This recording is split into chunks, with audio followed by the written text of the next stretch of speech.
अस्सलामुअलैकुम। उम्मीद करती हूँ सब ठीक ठाक होंगे। मेरी तबीयत कल की थोड़ी ख़राब थी तो इसीलिए मैं कल एपिसोड अपलोड नहीं कर पाई। खैर आज मैं फिर से मेगा एपिसोड के साथ आपके पास हाजिर हूँ। अब बिना किसी इंतज़ार के आपको ले चलती हूँ आज के एपिसोड की जानिब, लेकिन एपिसोड पढ़ने से पहले आप सबसे गुजारिश है कि प्लीज़ प्लीज़ प्लीज़ मेरा चैनल सब्सक्राइब कर दीजिएगा और वीडियो को लाइक भी कीजिएगा। आबरू किस्त नंबर 23। ईमान फातिमा, तुम ठीक हो? रूहेल ने उसे सीधा करते हुए पूछा तो उसने सर इस बात में हिला दिया और उसके कंधों पे जोर लगाकर दीवार से उतरकर स्टूल पे खड़ी हो गई। इतनी बार मना किया है कि बंदरी की तरह उछल कूद मत किया करो, अगर मैं आज ना थामता तो गिर जाती ना। जी नहीं, अगर मुझे गिरना होता ना तो तुम्हारे संभालने के बावजूद गिर जाती, और वैसे भी आज के दिन छुट किस्मत में नहीं लिखी थी और अल्लाह ने बचाने का सबब तुम्हें बना दिया। तुम ना होते तो तुम्हारी जगह कोई और होता। वो कंधे उचका कर लापरवाही भरे अंदाज में बोलती इसे तपा गई। एक्सी तुमने ये सोचा भी कैसे कि मेरी जगह कोई और होता? कोई तुम्हें छू कर तो देखे, हाथ ना तोड़ दूंगा। वो बिना सोचे समझे बोल पड़ा। वोट दिमाग खराब हो गया है तुम्हारा, और तुम तो ऐसे कर रहे हो जैसे मैं तुम्हारी मंगेतर या बीवी हूँ कि जिसको कोई हाथ लगाएगा तो तुम्हें गुस्सा आएगा। आइंदा से इस तरह बात मत करना मुझसे, मुझे बिल्कुल अंदाज पसंद नहीं कि कोई मुझ पे यूं हक जताए। वो नागवारी से बोलती स्टूल से उतर गई। सूरी यार, वो तुम मेरी दोस्त बन गई हो ना, तो बस इसलिए मैं थोड़ा सा पोजीसु हो गया था। वो बेकरारी से बोला। मेरी दोस्ती तो बहुत सारों से है और कोई मुझ पे ऐसे हक नहीं जताता। वो नागवारी भरे अंदाज में बोली। ओके, आइंदा ऐसा नहीं करूं। तुम ये सब छोड़ो और मुझे बताओ कि तुम पार्टी पे आओगी ना। हाँ ठीक है, आ जाऊंगी। अब तुम जाओ, मुझे कुछ देर और अकेले में रहना है। वो उसकी बात के जवाब में संजीदा अंदाज में बोली तो वो लबघेंच कर रह गया। कुछ देर वो इस दुश्मन जान को देखता रहा और फिर सर झटक कर नीचे की जानिब बढ़ गया। इसका दिल काफी बोझल था और सुबह सहरी के वक्त भी वो बेदली से खाना खा रहा था। फिर हुमायूं के साथ नमाज पढ़ के वो घर के लिए वापस लेकर ही रहा था कि हुमायूं ने उसे आवाज देकर रोका। 1 मिनट रुक जाओ, इकट्ठे ही चलते हैं, हुमायूं ने कहा तो वो सर इस बात में हिलाकर गाड़ी से टेक लगाए खड़ा हो गया। अब बताओ क्या हवा है? हुमायूं ने गाड़ी स्टार्ट करते ही पूछा। कुछ भी तो नहीं, गड़बड़ा कर बोला। मुझे तुमने पागल समझ रखा है? अगर कुछ नहीं हुआ तो ये चेहरे पे 12 क्यों बजे हैं? अब चुपचाप बताओ कि क्या मसला है। मुझे लगता है कि मुझे लोवरिया हो गया है। वो मुंह लटका कर बोला तो हुमायूं ने एकदम गाड़ी को ब्रेक लगाया। सरईसली कौन है वो? हुमायूं ने एक्साइटेड अंदाज में पूछा। रमला, वो आहिस्ता से बोला। रियली रमला, हा हा हा हा हा हा। ओह गॉड, मुझे यकीन नहीं हो रहा कि तुम इस बनदरी से मोहब्बत करने लगे। हुमायूं हंसते हुए बोला। आप हंस रहे हो यार, यह मेरी हालत खराब है। वो झुंझला कर बोला। ओके आई एम सॉरी, वो दरअसल इस लड़की से चिढ़ते थे ना बहुत, तो इसलिए मुझे हंसी आ रही है। खैर अब बताओ कि हालत क्यों खराब है? हुमायूं ने हंसी रोक कर पूछा। दरअसल वो मोहतरमा को मोहब्बत जैसे लफ्ज़ का मतलब तक नहीं पता है। कल रात थोड़ा सा हक किया जताया, भड़क उठी यहाँ तक कि रात से मैसेज का रिप्लाई नहीं किया। वो मुंह फैलाकर बोला तो हुमायूं की फिर से हंसी छूट गई। आप फिर से हंस रहे जाए, मैं नहीं बोलता, वो तब कर बोला। अच्छा सूरी, अब बताओ मैं क्या कर सकता हूँ तुम्हारे लिए? रिश्ता लेकर जाना है तो कब जाना है? हुमायूं ने पूछा। ایسا کچھ بھی نہیں کرنا ابھی، پہلے اس کی رضامندی ضروری ہے برو، لیکن اسے منانا بہت مشکل ہے، روہل نے کہا۔ کوئی چیز امپوسیبل نہیں ہوتی، تم بات کرنا میں اور وردہ تمہارا ساتھ دیں گے، ہمایوں نے کہا۔ پکا نہ، مکر تو نہیں جاؤ گے نا، وہ ایکسائٹڈ انداز میں بولا۔ پکا یار، ڈونٹ وری، تمہاری محبت تمہیں ضرور ملے گا، ہمایوں نے اس کے کندھے پہ تھپکی دیتے ہوئے کہا تو وہ جیسے مطمئن ہو گیا۔ آج آخری روزہ تھا تو وردہ کافی بیزی تھی اور ہمایوں نے افطاری کے بعد کل رات کی پارٹی کے متعلق ہوٹل فون کرکے کچھ انسٹرکشن دے کر وہ نماز پڑھنے چلا گیا اور چونکہ آج تراویح نہیں تھی تو وہ جلدی نماز پڑھ کر واپس آ گیا اور تب تک علی حسین کے حکم پہ پارلر والی پہنچ چکی تھی۔ ہائے مس مہک، کیسی ہیں آپ؟ وہ پاس جا کر بولا تو وہ دھیما سا مسکرا دی۔ میں بالکل ٹھیک، آپ بتائیں کیسے ہیں آپ؟ مہک نے پوچھا۔ بالکل ٹھیک، خیر آپ لگائیے مہندی، میں ذرا اپنا کام نبٹا لوں، ہمایوں نے مسکرا کر کہا اور ایک اچٹی نگاہ اس پہ ڈالتا سیڑھیوں کی جانب بڑھ گیا مگر اسے اپنی پیٹھ پہ وردہ کی نگاہوں کی تپش محسوس ہو رہی تھی۔ وہ کمرے میں آ کر اپنا آفس کا کام نبٹانے لگا اور کافی دیر کے بعد وردہ روم میں داخل ہوئی تو اس کے دونوں بازو اور ہاتھ مہندی سے مزین تھے اور چہرے پہ بھی کوئی آبٹن لگائے ہوئے تھی۔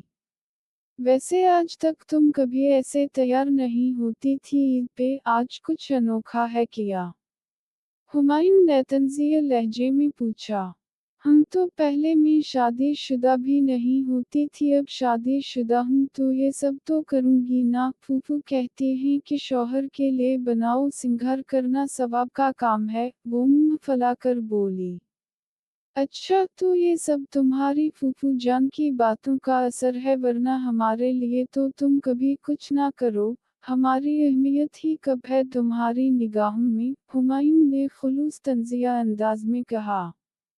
میری نگاہوں بھی تو آپ کی بہت اہمیت ہے لیکن میری اہمیت آپ کے نگاہوں میں ذرہ برابر بھی نہیں ہے، دنیا کی ہر لڑکی سے ہنس کر بات کریں گے یہاں تک کہ اس لڑکی سے بھی جو آپ کی دشمن ہوگی، لیکن صرف میرے ساتھ یہ سب کرتے ہیں، یہ غصہ یہ ترش انداز صرف میرے لیے ہے ورنہ باقی سب کے لیے تو مسکراہٹ ہی رہتی ہے ہر وقت، وہ تو جیسے جلی بیٹھی تھی۔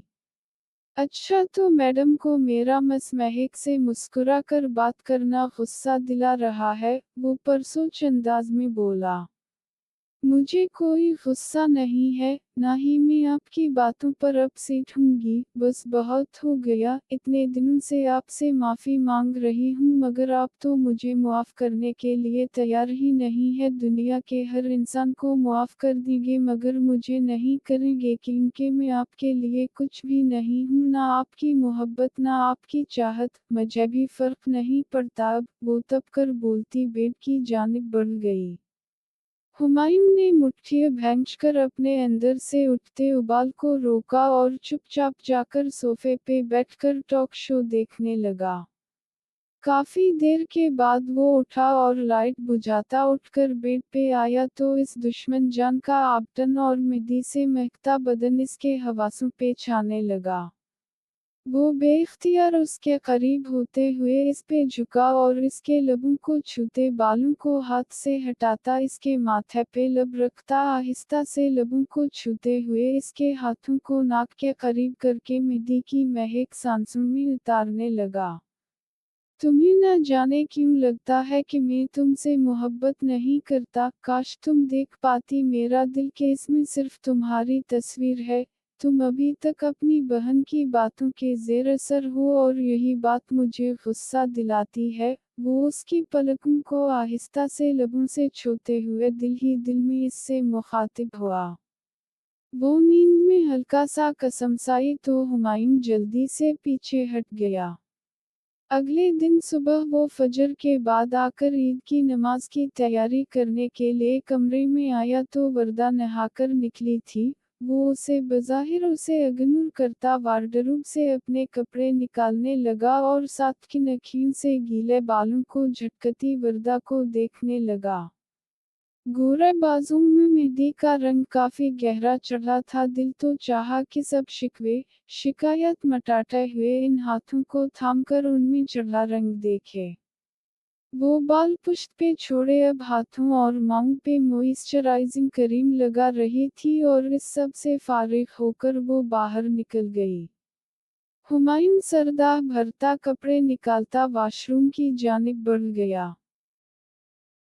तैयार होकर वो अली हसीन और रोहिल के साथ ईद की नमाज के लिए चला गया और जब वो नमाज पढ़कर वापस आई तो सीधे डाइनिंग हॉल में आए। अंदर दाखिल होते ही वर्दा पे निगाह पड़ी तो पलटना भूल गई। ईद मुबारक माम, रोहिल चहक कर बोलता राबिया के गले लग गया और फिर वर्दा को विश करके जल्दी से टेबल पे बैठ गया। वर्दा उसे ईद मुबारक बोलती अली हसीन की तरफ बढ़ी और वो राबिया के गले मिलकर इन्हें ईद विश करने लगा। मेरी एदी अंकल, वो अपना हिनाई हाथ अली हसीन के आगे करते हुए बोली तो अली हसीन ने मुस्कुरा कर 5,000 की घड़ी से थमा दी। अरे अंकल इतने ज्यादा, मैं इतने ज्यादा पैसों का क्या करूँगी? वो गड़बड़ा कर बोली, ये तो अब आपको सोचना है बेटा कि अब इसका क्या करूँगी। मेरा काम तो देना मैंने दे दिया। और हाँ एदी लेते हुए हिचकिचाते नहीं है,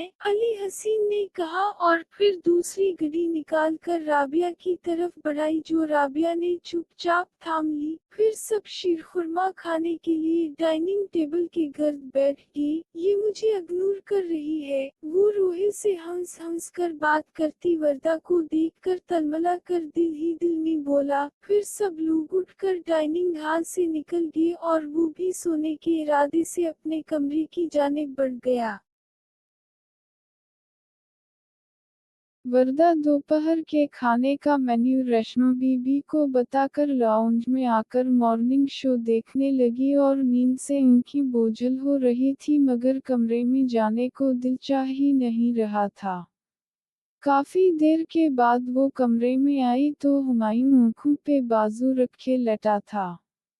वो आहिस्ता से चलती हुई बेड पे आई और दूसरी साइड पे लेटकर छत को देखने लगा और कुछ देर के बाद वो हुमायूं की तरफ का लैंप बंद करने के लिए इसके ऊपर से होती बटन की तरफ हाथ बढ़ा ही रही थी कि तवाज़ुन बिगड़ने पे हुमायूं के सीने पे गिरी। फिर हड़बड़ा कर इसके ऊपर से उठने लगी थी कि हुमायूं ने कमर के गिर्द बाजू लपेटे उसे दोबारा से खुद में गिराते हुए इसके जोड़े में मुक़ीद बालों को खोल दिया। छोड़िए, वो मुंतशिर होती धड़कन से घबरा कर बामशक्ल बोली। ना छोड़ूं तो? हुमायूं की बोझल सी आवाज कानों से टकराई और साथ ही इसके लबों ने कान की लो को छुआ तो वो तड़प कर इसके हिसार से निकलने लगी मगर वो दोनों बाजुओं का हिसार बांधते इसकी कोशिश नाकाम कर गया। तुम मुझे जो इग्नोर कर रही हो, इसकी सजा दूं क्या? हुमायूं का जज्बात से बोझल लहजा इसकी धड़कन बढ़ा गया। कुक कैसी सजा? वो इससे निगाहें मिलाए बगैर कांपते लबों से बोली। ज़बानी बताओ पहले या बस सजा देकर बताऊं? वो इसके लबों को अंगूठे से मसलते हुए बोला। पता नहीं, इसके मानी खेज अंदाज को कुछ कुछ समझते हुए आहिस्ता से बोली। हुमायूं ने उसे एक झटके से पहलू में गिराया और इसके मेहंदी भरे हाथों को लबों से लगाता हुए उसे नरमी से बाहों में भरे अपने प्यार की बरसात बरसाने लगा और वो जैसे इसके क़ुर्बत व मोहब्बत में सब कुछ भूलती चली गई मगर फिर एकदम से वो उसे पीछे धकेलता उठकर बैठ गया। कुक किया हवा? वो इसके कंधे पे हाथ रखते हुए बेचैनी से बोली। कुछ नहीं, सो जाओ तुम। वो बेदर्दी से उसका हाथ झटकता उसकी तरफ पीट करके लेट गया। क्यों करते हैं आप मेरे साथ ऐसा? मेरी तशनगी को बढ़ाकर यूं बीच में, वो बेबसी भरे अंदाज में बात अधूरी छोड़ते बोली। सो जाओ आराम से, हुमायूं ने कहा और उसकी तरफ पीट करके लेट गया और नम आंखों को साफ करती दूसरी तरफ रुख फेर गई।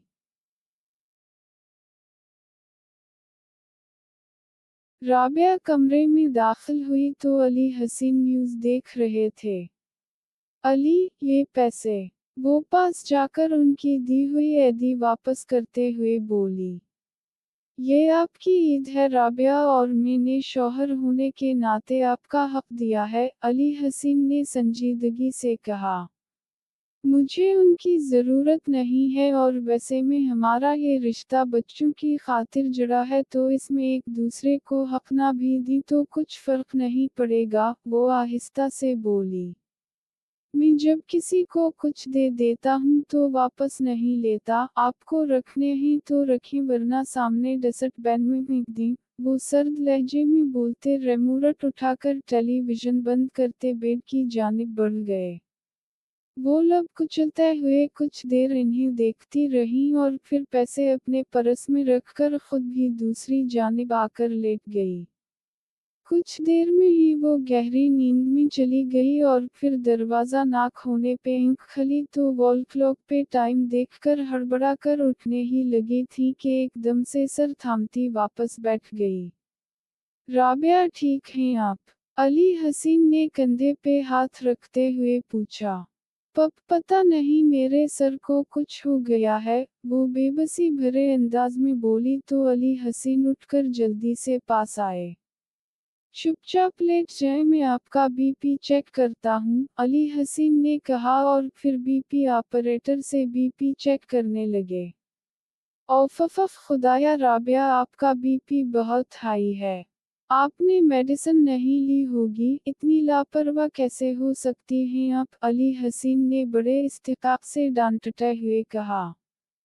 پلیز یہ آپ اس طرح مجھے ٹریٹ نہ کیا کریں، بہت الجھن ہوتی ہے جب اتنے حق سے بات کرتے ہیں مجھ سے، رابعہ نے اپنی کنپٹیاں مسلتے غصے سے کہا۔ مجھے آپ پہ پورا حق حاصل ہے، آپ پہ شوہر ہوں آپ کا، اور میرا فرض بنتا ہے کہ میں آپ کی کیئر کروں۔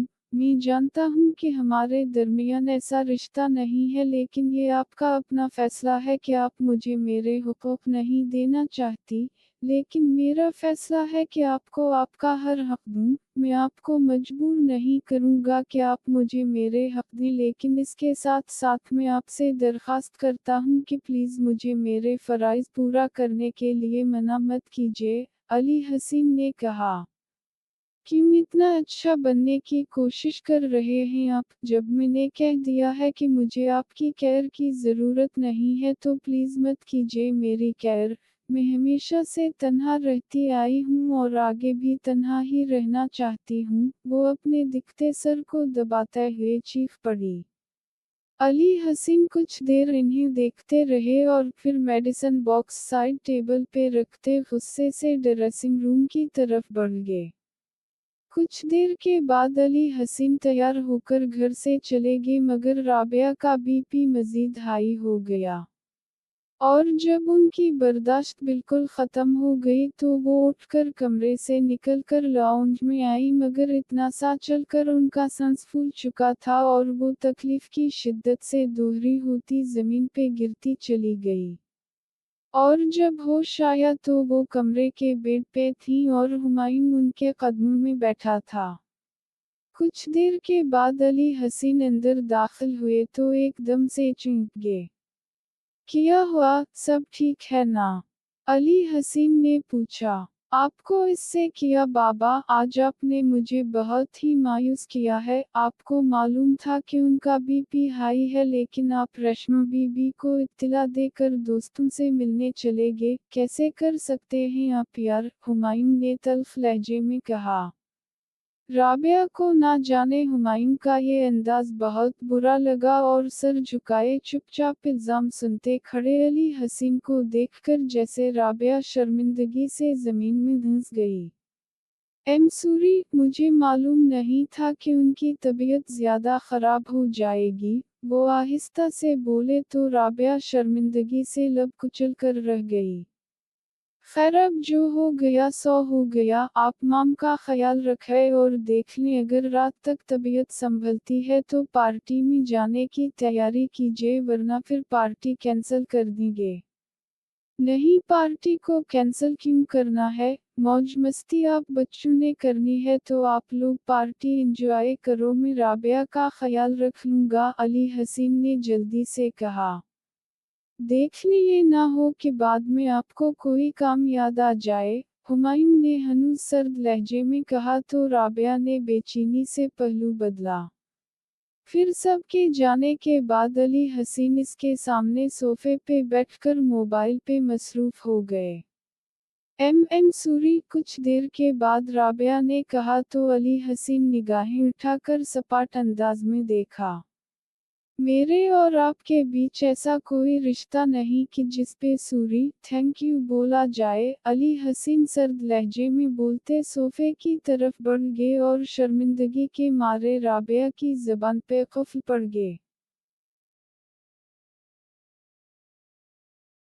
पूरा दिन अली हसीन उनके पास रहे और थोड़ी थोड़ी देर के बाद उनका बीपी चेक करते रहे और रात को सबके जाने के बाद भी वो वहाँ से हिले तक नहीं थे, मगर राबिया को उनका इन चुपचाप उनके केयर के जाना बहुत खल रहा था।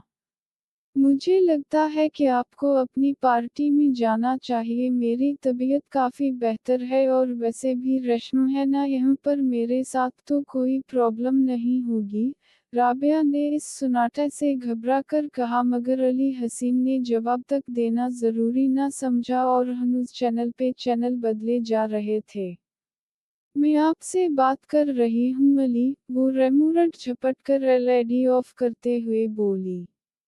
ये क्या बदतमीजी है, रेमोरेट दीजिए मुझे, अली हसीन तब कर बोले।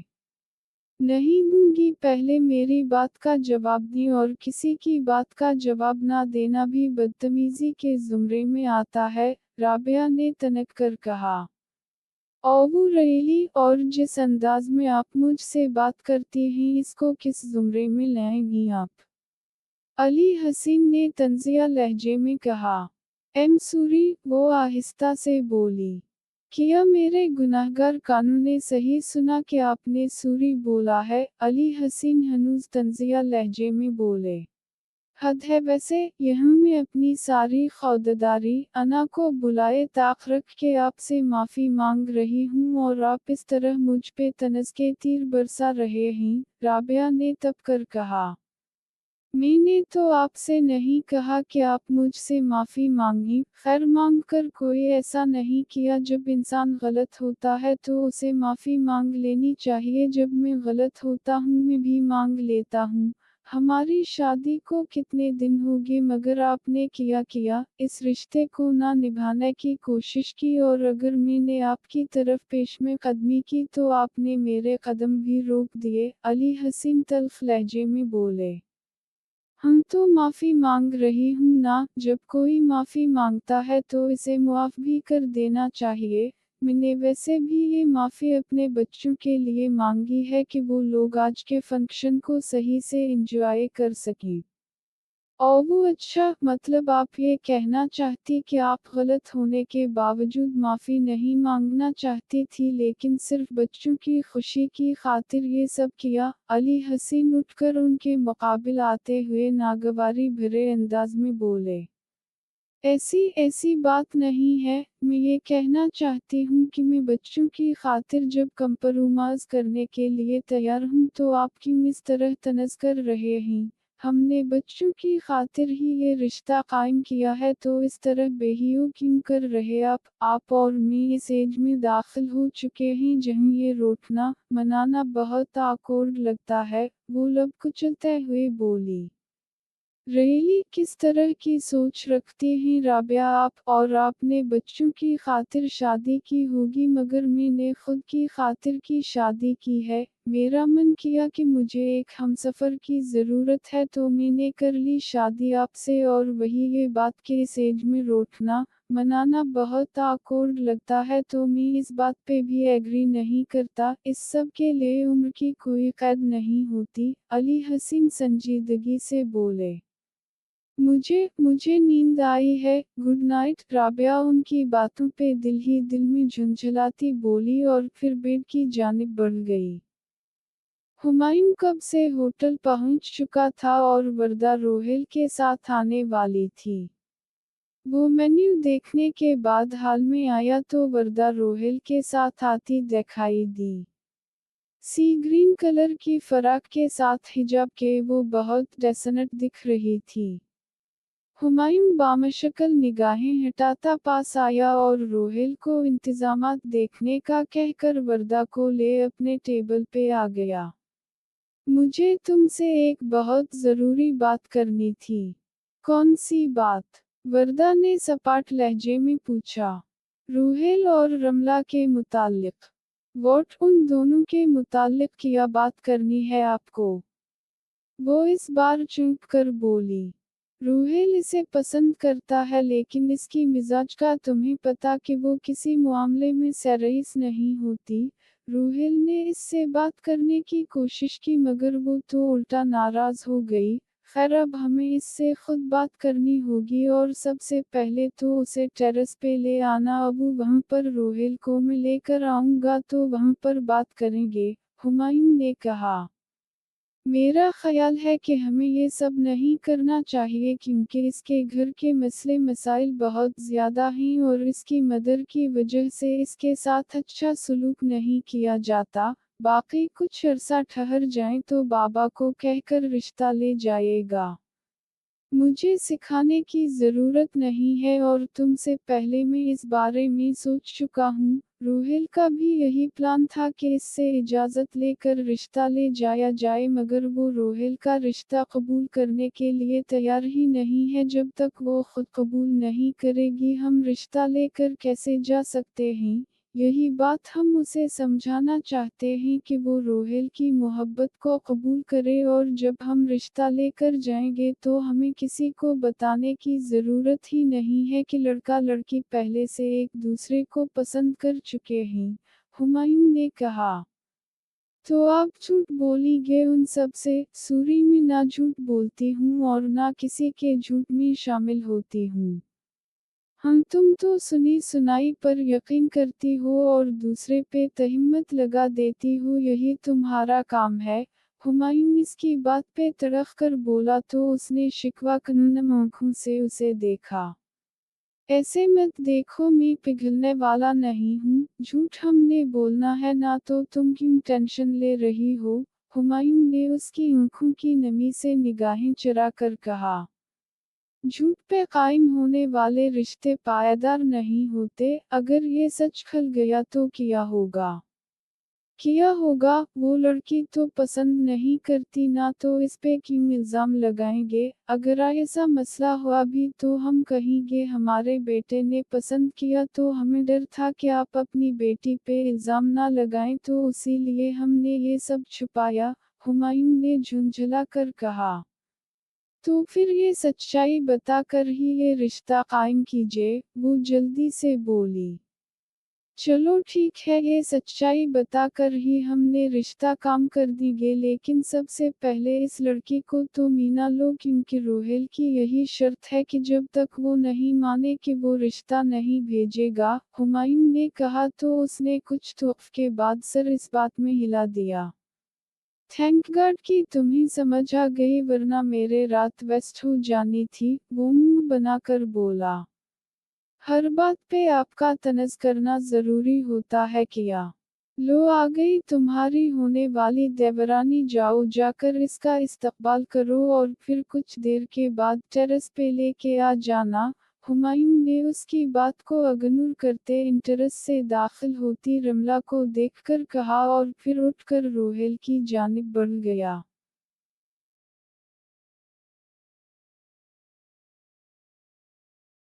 वर्दा उठकर रमला की तरफ बढ़ी जो कि अपनी मुमानी जान के साथ खड़ी थी। अस्सलामु अलैकुम आंटी जान, वो जुबैदा काज़मी के गले लगते हुए बोला। वालेकुम अस्सलाम बेटा, कैसे हैं आप और ईद मुबारक बहुत बहुत। अल्लाह का शुक्र मैं ठीक ठाक, आपको भी बहुत बहुत ईद मुबारक, वो उनके गले लगते हुए बोली। मुझसे भी मिल लीजिए, रमला मुंह फैलाकर बोली। अरे वाह, आज तो बहुत प्यारी लग रही हो। वरदा ने इस मोम की गुड़िया को सत्ताईशी निगाहों से देखते हुए कहा, जो कि प्लाजो और कॉलर वाली शर्ट पहने हुए थी और बाल हमेशा की तरह जोड़े में मुकीद थे। मैं तो हमेशा ही प्यारी लगती हूँ, लेकिन आपके सामने फीकी पड़ जाती हूँ, वो वरदा के गले लगते हुए बोली तो वरदा खलकर हंस पड़ी। अच्छा जी, चलो बाकी की बातें वहाँ बैठकर करते हैं, वरदा ने कहा और फिर इन्हें लेकर टेबल पे आ गई। आंटी, मुझे ना बहुत ज़रूरी काम है तो मैं रमला को साथ ले जाऊं। कुछ देर के बाद उसने जुबैदा काज़मी से कहा तो इन्होंने सर इस बात में हिला दिया। वो उसे ले टेरेस पे आई तो वहाँ काफ़ी अंधेरा था। अरे यहाँ तो बहुत अंधेरा है, वरदा ने कहा और साथ ही एकदम से सब लाइट्स ऑन हुई और टेरेस की डेकोरेशन देखकर वो दोनों एक पल के लिए mesmerized हो गईं। फिर रूहेल चलता हुआ रमला के पास आया और बकेट थामे घुटनों के बल इसके सामने बैठ गया। विल यू मेरी मी? रूहेल ने कहा तो रमला ने बेयकीनी से वरदा को देखा। दिमाग खराब है तुम्हारा, तुम्हारी हिम्मत कैसे हुई ये बकवास करने की? वो बकेट छीनकर दूर फेंकते हुए बोली। मैं तुमसे मोहब्बत करने लगा हूँ और शादी करना चाहता हूँ, इसमें प्रॉब्लम क्या है? रूहेल तड़प कर बोला। मगर मैं नहीं करना चाहती, जा रही हूँ मैं यहाँ से, रमला ने कहा और गुस्से से वापस पलटने लगी ही थी कि वरदा ने इसके सामने होते हुए रास्ता रोक दिया।